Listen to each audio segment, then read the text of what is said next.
Hi everyone, welcome back to This is UVic with Marissa. Today we're going to be looking at some study tips for doing your online courses.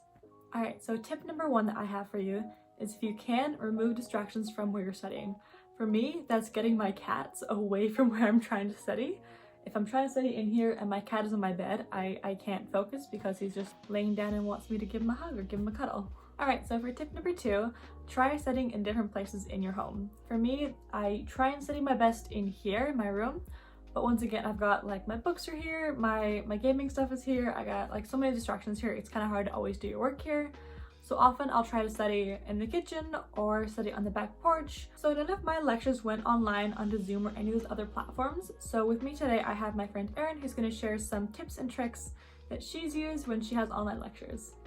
Hey guys, my name is Erin. I'm a first year student at UVic studying geography, and I have a couple of tips to help with the transition from lecture classes to online classes.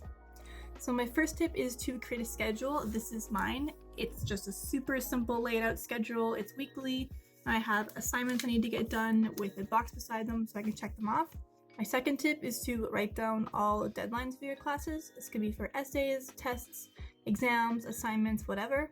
It just helps visualize what you need to get done so you don't miss those dates. My third tip is to attend your lectures. So I had an 8:30 a.m. class, and this was really hard to just motivate myself to actually wake up and listen to the prof and take notes, but it's so much easier to get it done and not wait till later in the day or later in the week to catch up.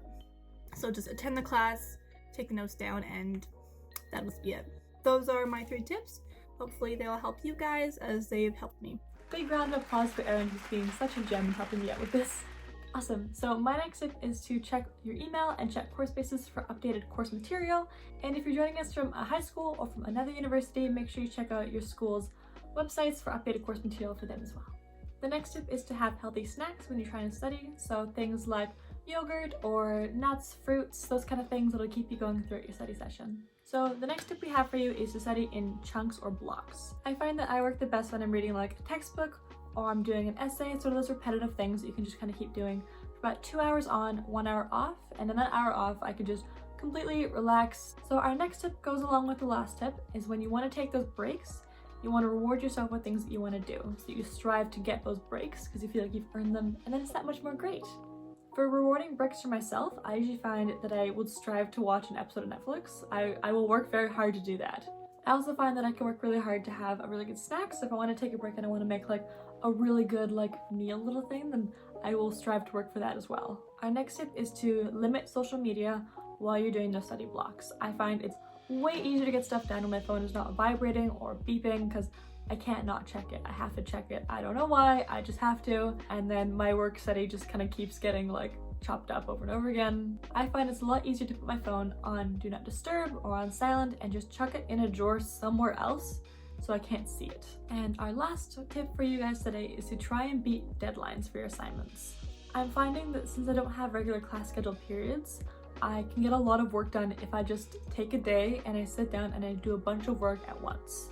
For example, I have a sociology paper that's 7 pages due on the 15th of April, and I think that I can get it done by the 12th if I just sit down and work on it really well. And once we get all that work done nice and early, it gives us a lot of time to appreciate the time we have to spend time with our families and our loved ones and really focus in on ourselves and try and make ourselves a little bit better every day.